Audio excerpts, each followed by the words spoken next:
Kisah seorang Daud. Pembagian peran: Chris sebagai Daud, Handi sebagai Goliat dan Isi-Boset, Debra sebagai Samuel, Angel sebagai Saul, Debra sebagai Yonatan, dan Rachel sebagai Milka. Kisah ini berawal dari Daud, anak bungsu Isai, seorang penggembala yang menjadi utusan Allah untuk melawan bangsa Filistin dan menjadi raja Israel. Mengisahkan tentang keyakinan Daud mengalahkan Goliat setelah diutus oleh Allah, hingga rasa iri Saul kepada Daud dan berencana membunuhnya, sampai akhirnya Daud diurapi menjadi raja. Dan inilah kisahnya. Daud adalah anak Isai, tubuh Daud yang paling kecil dibanding saudara-saudaranya, tetapi Daud itu dikasihi oleh Allah.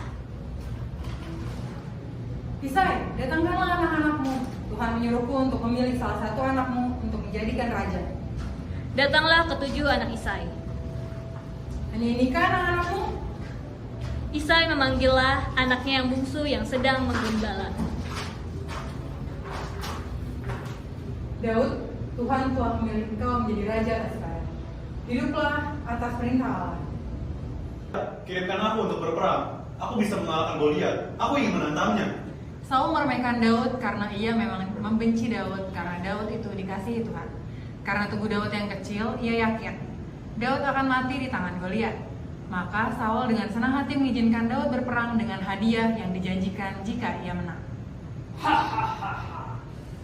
Jika kau mengalahkan Goliat, aku akan nikahkan putriku denganmu. Datanglah Goliat mencari orang Israel untuk dikalahkan. Goliat, aku akan mengalahkanmu untuk bangsa Israel. Berani kau melawanku, penggembala kecil. Aku tidak takut sebab Allah besertaku. Panggil Allahmu untuk melawan kekuatanku. Daud pun maju membawa ketapelnya, sedangkan Goliat dengan pakaian perangnya. Namun Daud berhasil melayangkan batu dengan ketapel tepat di kepalanya Goliat, dan ia pun terjatuh. Daud pun menang. Setelah kemenangannya yang dibicarakan rakyat Israel membuat Raja Saul cemburu.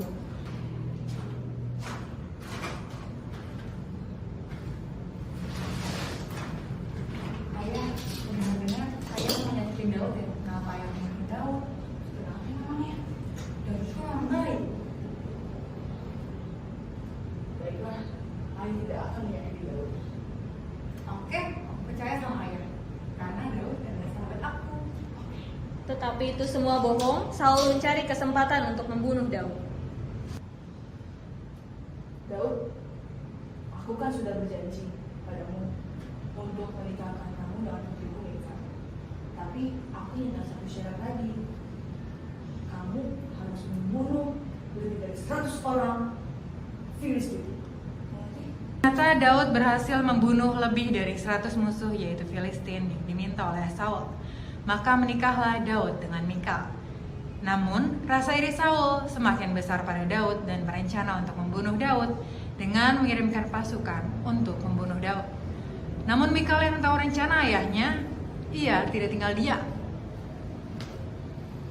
Daud, kamu berencana untuk kabur besok kan? Iya, betul.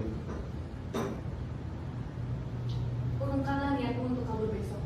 Lakukanlah malam ini, karena ayahku mengirim pasukannya untuk membunuhmu malam ini. Baiklah. Daud bersembunyi dari Saul dan peperangan Israel dan Filistin belum berakhir. Saat perang, Saul terbunuh oleh tentara Filistin. Saat Saul mati, Daud pergi ke Herbon untuk diurapi menjadi raja. Namun, anak Saul, Isi-Boset, tidak terima. Aku anak Raja Saul.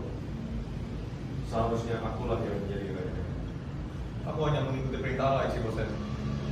Jika itu yang kau inginkan, bersiaplah untuk kalah. Semakin banyak yang mendukung Daud, sampai Isi-Boset terbunuh dan Daud diurapi menjadi raja. Dari kisah Daud, dapat kita refleksikan bahwa Daud adalah seorang tokoh di dalam Alkitab yang memiliki iman yang sangat teguh akan Allah. Kita dapat melihat kebesaran iman Daud ketika menghadapi Goliat dan berhasil mengalahkannya karena Daud percaya akan Allah.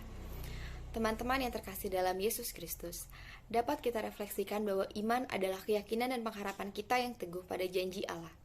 Walaupun kita belum melihat apa yang kita harapkan itu terjadi, kita sudah percaya dan yakin sepenuhnya kepada Allah. Oleh karena itu, iman sejati timbul ketika kita mau lebih mengenal Allah dan menaruh sepenuhnya pengharapan kita kepada Allah. Dalam hal ini kita juga dapat merefleksikan bahwa Saul dan Goliat adalah masalah-masalah yang kita hadapi dalam kehidupan ini. Seringkali sama seperti barisan Israel yang takut menghadapi Goliat, kita pun sering merasa takut dalam menghadapi masalah besar. Jika kita mengandalkan kekuatan kita sendiri, mungkin kita akan kewalahan dan kalah.